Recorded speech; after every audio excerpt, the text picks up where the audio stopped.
Have you ever felt this way? You hold the door open for someone, and they walk through as if you were invisible. You help your friends, but the moment you say no, exhausted, they paint you as the villain. Why does this happen? We're taught to be kind, to give, to forgive, but rarely are we told what happens when that kindness is taken as a given. When kindness has no boundaries, it ceases to be a virtue. It becomes a trap, one that wounds the giver. In today's reflection, we will re-examine kindness through the lens of Stoic philosophy, not to abandon it, but to understand how to give without losing dignity, self-respect, or inner strength. 1. Kindness is a choice, not a duty.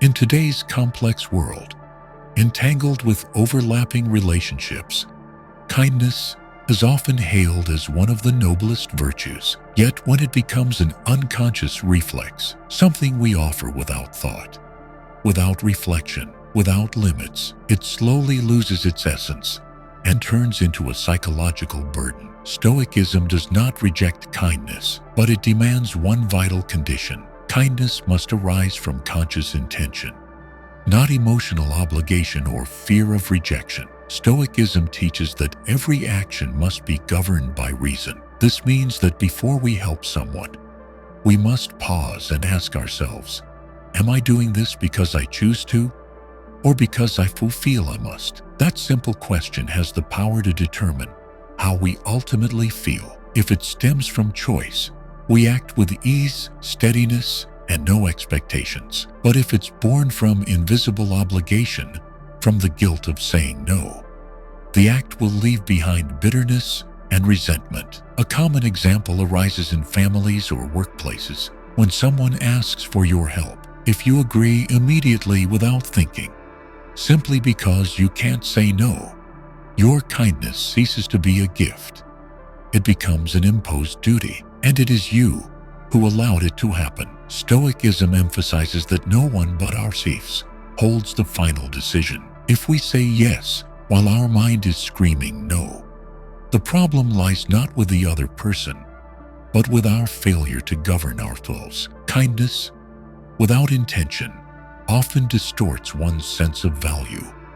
When it is given endlessly, without pause, the receiver begins to take it for granted. And what is taken for granted is, by nature, rarely cherished. In contrast, an act of kindness offered with thought, at the right time, and in the right context, not only creates immediate value, but also sustains respect from others. That is why Stoics care less about being liked and more about acting rightly, guided by reason. In human relationships, kindness without limits can unbalance the scales. One side gives out of a sense of should.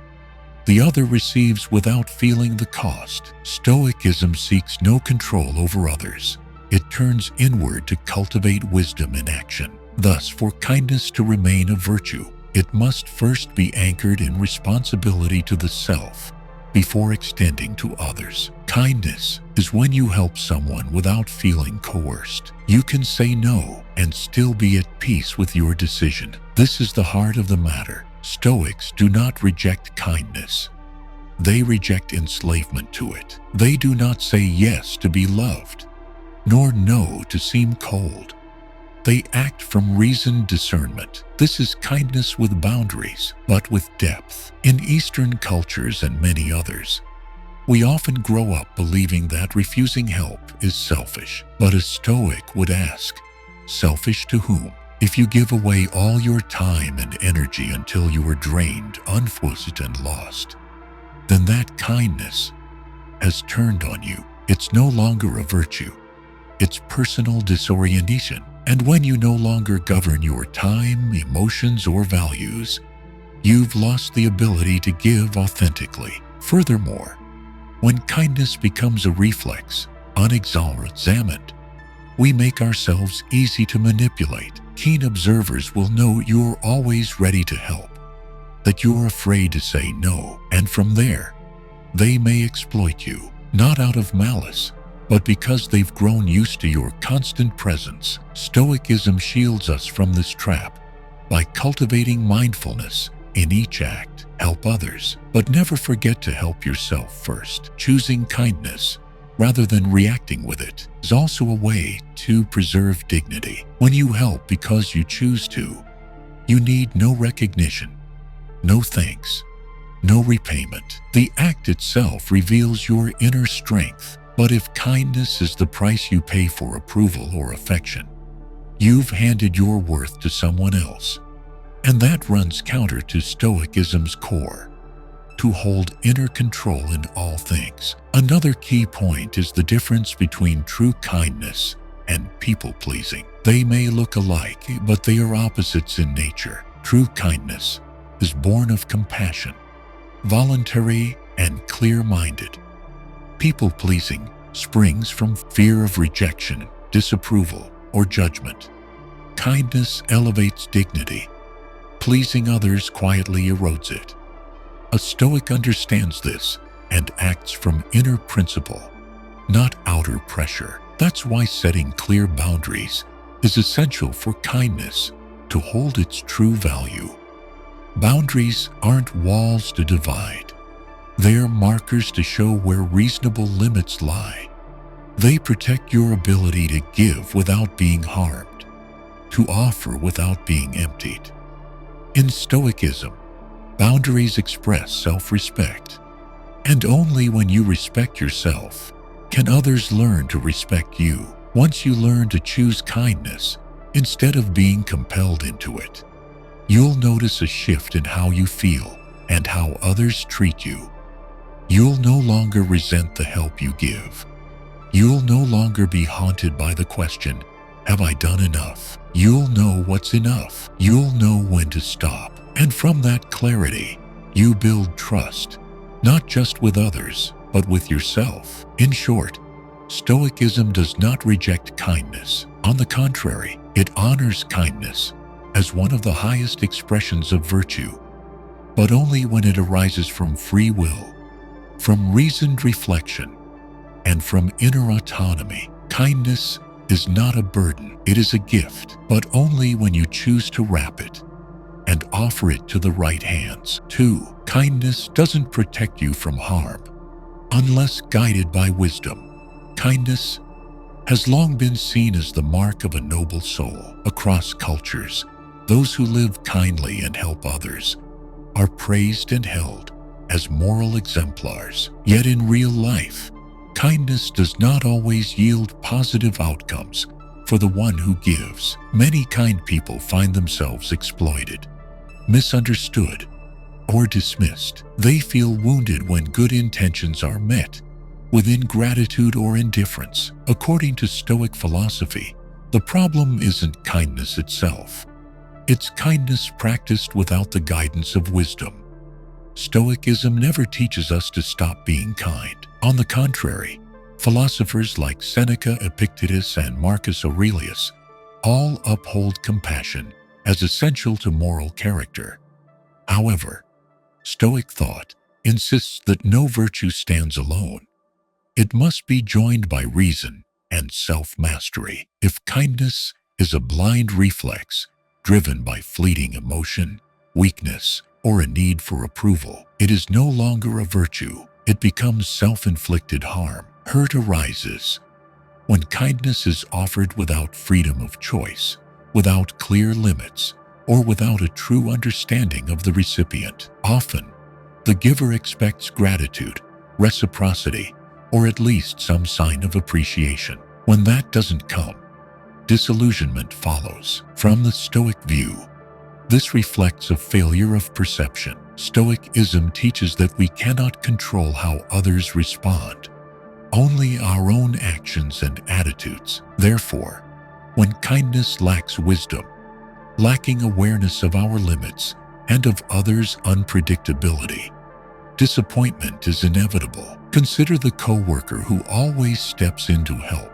stays late to finish shared tasks, or takes on extra duties others neglect. At first, they're praised for their helpfulness, but over time, what was once sacrifice becomes expected. When they finally say no, or simply need rest, they are seen as uncooperative. They are not only physically exhausted, but emotionally hurt, feeling that their kindness has gone unrecognized. Stoicism explains that the issue is not with the initial act of kindness, but with the absence of boundaries and misplaced expectations.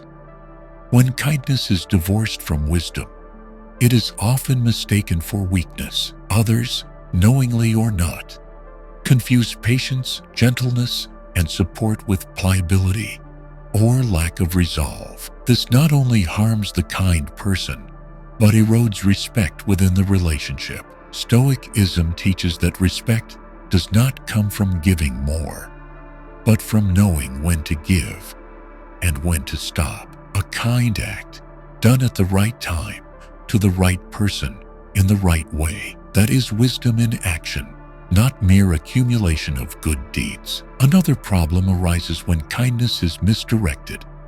Some believe that if they are kind to everyone, even those who cause harm, they will somehow change that person or ease conflict. But Stoicism is clear.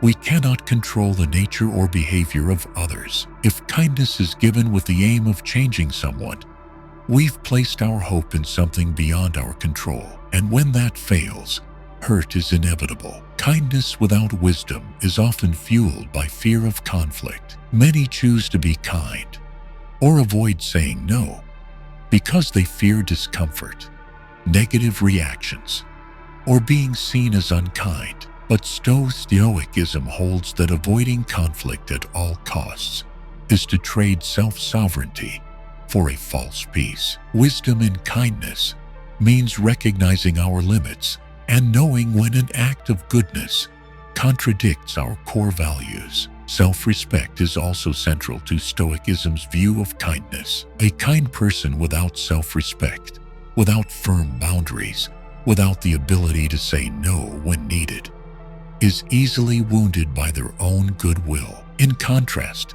someone who honors their own worth, understands their limits, and gives at the right time can maintain kindness without sacrificing mental health, personal values, or inner peace. Stoic philosophy also warns that unreasoned kindness may become a form of emotional slavery. This happens when we help others to relieve guilt, to feel worthy, or to avoid being left out. These motivations aren't wrong emotionally, but they make kindness dependent on shifting moods, not firm principles. And when emotions change, when we feel used, unappreciated, kindness becomes a burden. A Stoic understands that kindness gains strength only when governed by reason, not emotional need. They refuse to act out of compulsion or the hunger for validation. They know the essence of kindness lies not in the result, but in the deliberate, principled act, untainted by expectation. Moreover, kindness without wisdom can lead to repeated mistakes. Someone who gives too much and gets hurt may keep repeating the same pattern. If no lesson is learned, they may begin to see pain as the price of being kind, when in fact, the pain came from unthinking actions and lack of limits. Stoicism emphasizes that every experience is a lesson. Kindness must be shaped by reflection and refined by experience, or it risks becoming a form of self-punishment. Finally, Stoicism reminds us, true kindness demands courage and clarity, not just compassion. Proper kindness may require firmness, such as saying no to unreasonable demands, refusing to help when depleted, or ending toxic relationships. These decisions may be misunderstood, may stir temporary conflict, but in the long run, they protect one's values and ensure that kindness remains enduring and whole. 3. Knowing when to stop to protect inner value.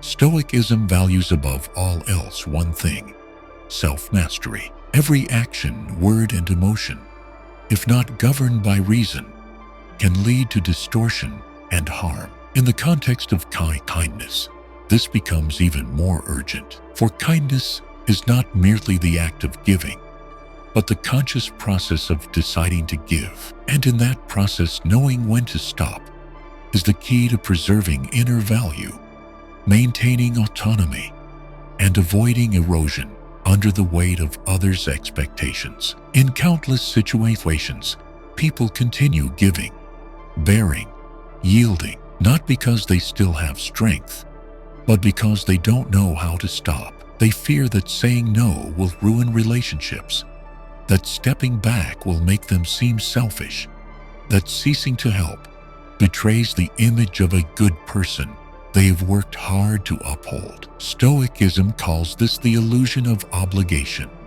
a cognitive distortion that causes one to surrender control over their own boundaries. From the Stoic perspective, no act is virtuous if it causes the one who performs it to lose themselves. Kindness, if persistently exploited, if no longer driven by rational choice, but forced duty, ceases to be a virtue. It becomes complicity in the destruction of one's inner worth. This is why Stoic philosophy emphasizes boundaries, not to divide people, but to preserve clarity and self-command in every interaction. Stopping is not a negative act. In Stoicism, knowing when to stop is a form of practical wisdom. It reflects the ability to recognize personal limits and to understand that continuing isn't always right. One who knows how to stop understands that energy, time, and inner peace are finite resources, and they must be protected to sustain mental equilibrium, not spent recklessly chasing external demands. Relentless giving, whether in family, work, or community, without reflection, leads to emotional exhaustion. When someone constantly meets the needs of others while neglecting their own, they lose connection with their inner values. In Stoicism, this is seen as a betrayal of the self, for humans are born to live in accordance with reason and virtue, not out of emotional debt or fear. One clear sign of not knowing when to stop is the loss of freedom in choosing. The person no longer feels in control of whether to help or not. They simply react. This is akin to losing resolve, something Stoics consider fundamental to living in harmony with human nature. They believe that if someone cannot say no when reason says they should, that person has forfeited their supreme power. Self-governance. To stop also means to reorder one's priorities. When we constantly put others first, constantly respond to outside needs, the space for self-development, rest, learning, and creativity is pushed aside. Stoicism does not encourage selfishness, but it insists that self-respect is a prerequisite for serving others sustainably. If someone is drained, imbalanced, quietly resentful due to unreciprocated effort, then the kindness they give is no longer pure, but laced with unhealed wounds. The ability to stop at the right moment is also shown in refusing draining relationships. Stoicism teaches that not everyone deserves your presence. Some relationships are not transformed by kindness. They merely use you as a dumping ground, a crutch, or a source of benefit. Ending such relationships is not unkind. It is the act of one who protects their energy for connections that matter. We often confuse always being available with being good. But in truth, a person who always shows up, always agrees, always accepts, eventually becomes invisible. Marcus Aurelius once noted, "What is rare is precious." If you never withdraw, never say enough, then your kindness, no matter how genuine, will lose its value in others' eyes. And worse, you will begin to lose value in your own. In the deeper layers of Stoic thought, knowing when to stop is also a way to renew the meaning of kindness. When you step away for a time, others have the chance to recognize your worth. When you no longer do what they've come to expect, they may learn self-reliance. And when you withdraw kindness from places it no longer belongs, you create space to give it where it's truly deserved. This is how kindness remained alive, not as obligation, but as a chosen gift of value. Stopping is also an act of preserving clarity. A person constantly surrounded by needs, demands, and expectations falls into a state of perpetual reaction. They no longer have time to pause, to reflect, to redirect their course. Stoicism calls this being dragged by life. When one no longer steers their ship, but becomes a passenger swept along by the current. Only in stopping do we regain the helm. Finally, stopping is how we return responsibility to where it belongs. When you do too much for someone, you unintentionally rob them of the chance to grow. You shield them from consequence, from learning to solve problems, from developing strength. Kindness, without limits, can weaken others, not because you did wrong, but because you carried what they were meant to bear. At its core, Stoic philosophy teaches the balance between giving and preserving. You can give much, so long as you know how to keep what matters: your dignity, your reason, your autonomy. You can continue to be kind, but never at the cost of your boundaries, and you can live generously without being dissolved. Thus, knowing when to stop is not the end of kindness, but its expansion, allowing it to endure, to reach the right people at the right time, in the right way. For only when illuminated by wisdom can kindness become a lasting part of virtue. 4. Why are good people often taken for granted?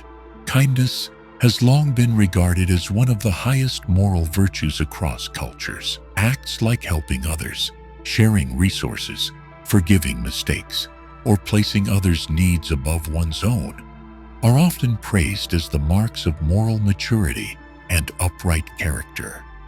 Yet in real life, many have experienced the pain of seeing their kindness not only unappreciated, but dismissed, exploited, or even used as a justification for mistreatment. From the Stoic perspective, this is no paradox. The philosophy teaches that people rarely value what comes too easily, especially kindness offered without boundaries or self-governance. Marcus Aurelius once observed, "People do not appreciate what requires no effort." His insight reflects a universal psychological truth. Humans tend to devalue what is always available, easily obtained, and constantly present. In such cases, kindness given indiscriminately, without discernment, without limits, without thought, gets mistaken for something ordinary. When the others assume you will always help, always squeeze, always take the short end to keep the peace, they no longer see your kindness as virtue. Instead, they see it as your assigned role, something you're supposed to do. And when you change, you become the problem. A vivid example can be found in the story of Gas, a generous Roman merchant. He was known for helping everyone, never refusing a favor, always lending money, offering support, and rarely asking anything in return. At first, he was admired and loved, but over time, his help stopped being appreciated or acknowledged. It became a duty he was expected to fulfill. When a friend failed to repay a loan and mocked him, saying, "I thought you were the generous type," Gas realized that boundless kindness doesn't inspire respect. It creates distorted expectations. Stoic thought explains this by pointing out that value is not found in the act itself, but in the context surrounding the act. A kind gesture repeated endlessly without condition loses its moral weight. It becomes routine, absorbed into habit, where the recipient no longer sees it as noble, but as a default obligation of the giver. According to Stoicism, human beings are naturally drawn to ease and averse to struggle. If someone gives endlessly without demanding, without setting terms or boundaries, they inadvertently encourage a mindset of dependence. The recipient begins to believe, this person will always be there, and with that, appreciation fades. In contrast, kindness offered with discernment, at the right time to the right person retains its value and fosters genuine respect. One essential distinction to make is between kindness and people-pleasing. The Stoic kind person acts from reason, does what is right, and expects nothing in return. The people-pleaser, however, often blurs their own boundaries. They refuse to say no, even when tired or in disagreement, just to maintain the image of a good person. Over time, this isn't seen as virtue, but as weakness or lack of conviction, and with that, respect fades. Constant presence and uninterrupted kindness, when not guided by wisdom, create a kind of invisibility. A person who is always there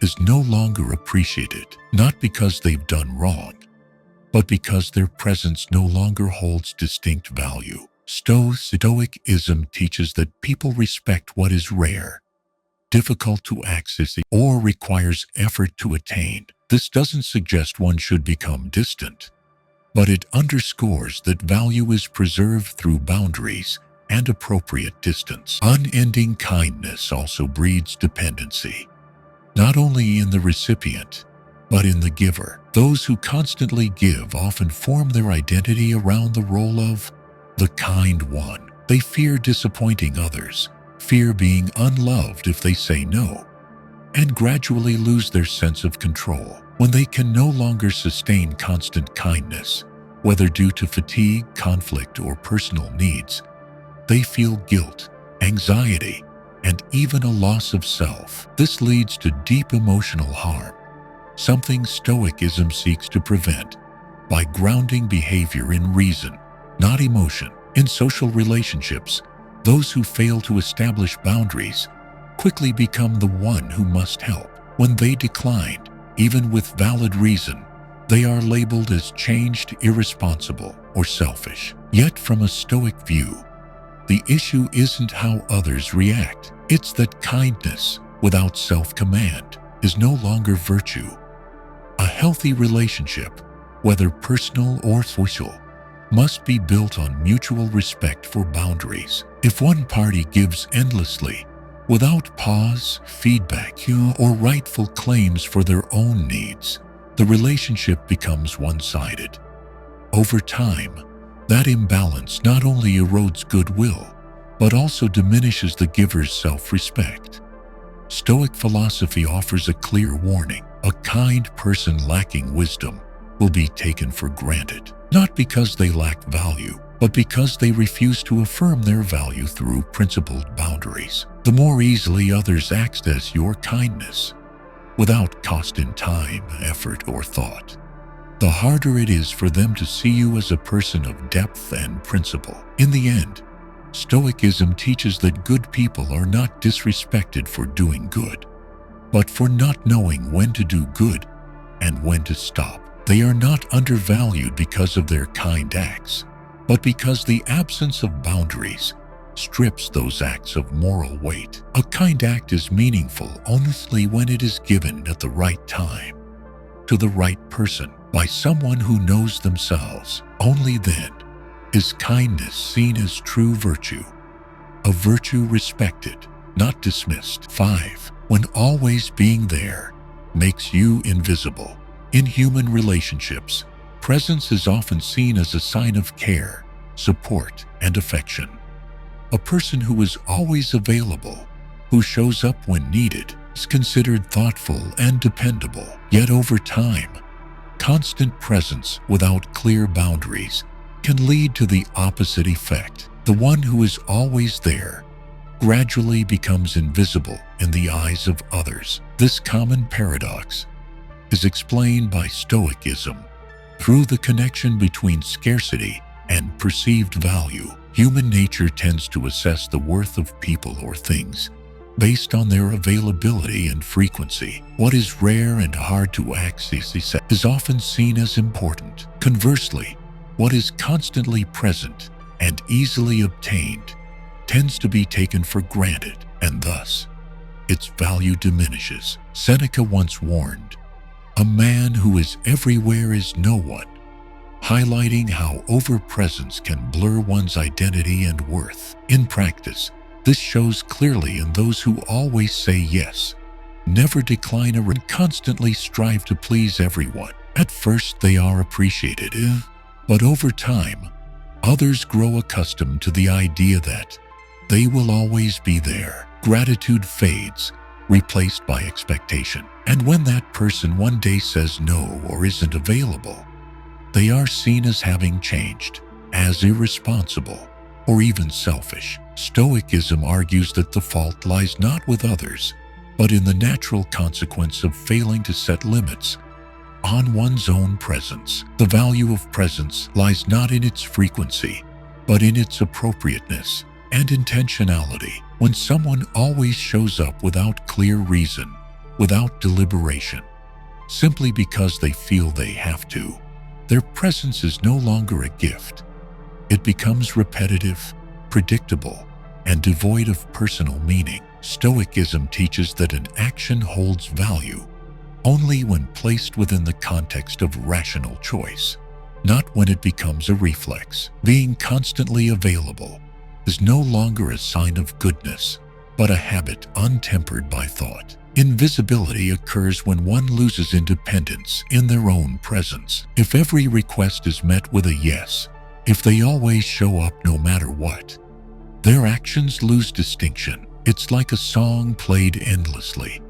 No matter how beautiful, the listener becomes numb. A Stoic understands that balancing presence and absence is how we preserve the meaning and weight of our presence. The ability to say no is a fundamental Stoic skill, not to push people away, but to ensure one's presence retains its value. When someone declines calmly with reason, they protect their boundaries and show others that their presence has conditions, that it has limits, and thus deserves respect. Being present when it matters, rather than at all times, creates distinction rather than dissolution.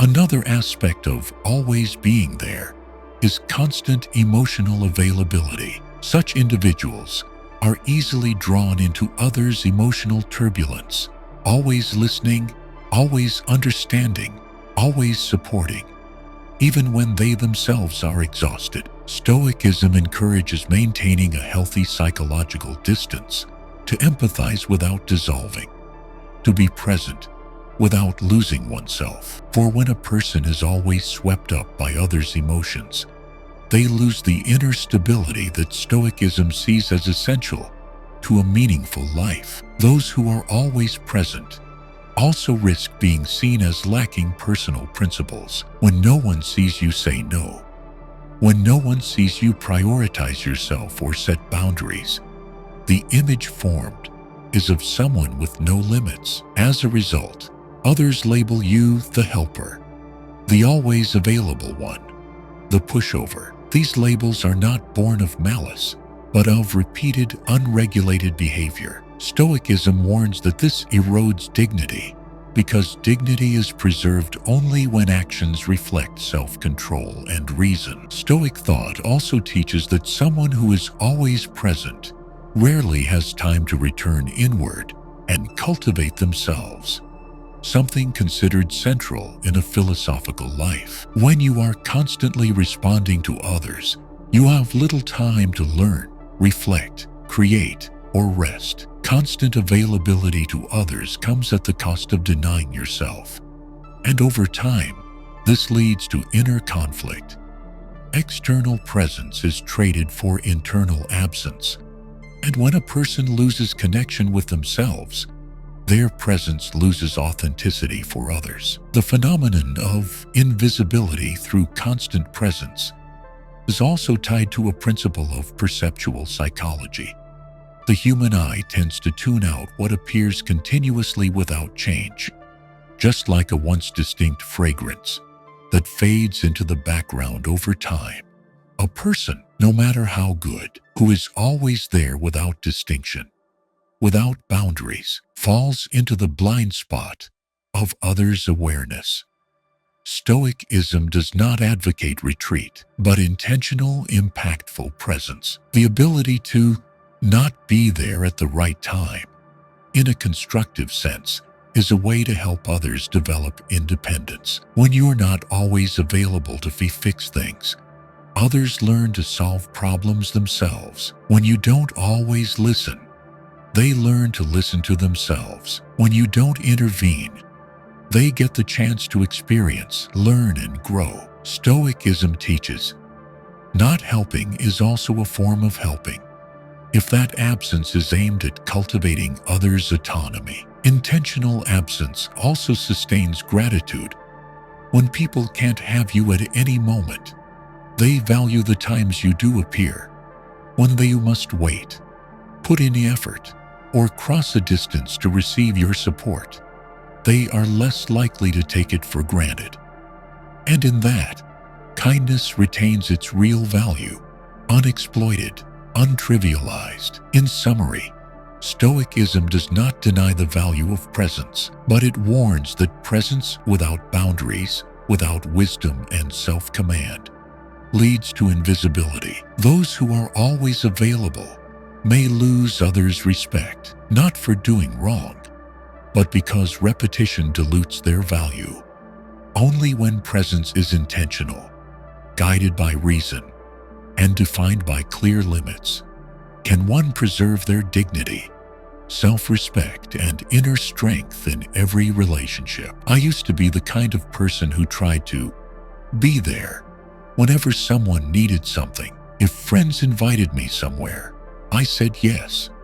If family asked for help, I did it immediately. At work, I often took on extra tasks, not because I had time, but because I was afraid of being judged if I declined.